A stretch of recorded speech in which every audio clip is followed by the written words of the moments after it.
Kauno Bernardo Brazdžionio mokykla.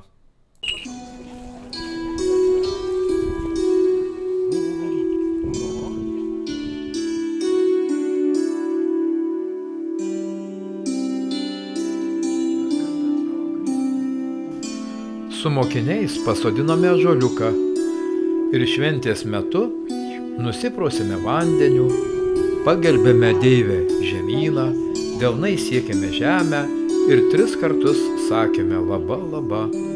Kad aukuro ugnelė neužgestų, ją senu papročiu pamaitinome druska ir grūdais. O kad išsipildytų svajonės, į ugnelę vėlėme gintaro dulkes. Svajonė. Man matot, meškos ir grįžo, jauniklį atsivedė šįmet, girdėjote, ne? Nu va. Mintis labai galinga, žinokit. A jūs dar irgi negavot? Jo, perduodam nors po vieną žiupsnelį, kad pajaustumėt, kad tai yra bendruomeninis darbas. Dar kitko.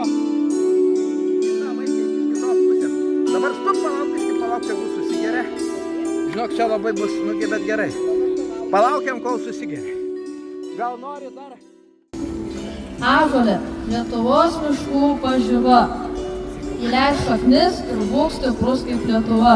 Nenugalėta ir nenugalima, praėjus Gologoto kelią vis gyva. O, pasai. Didelis dėkui mokytojai Valerijai ir visiems, kas dalyvavo šitoje šventėje. Pagarba ir gražiausios gėlės. Ta žodis.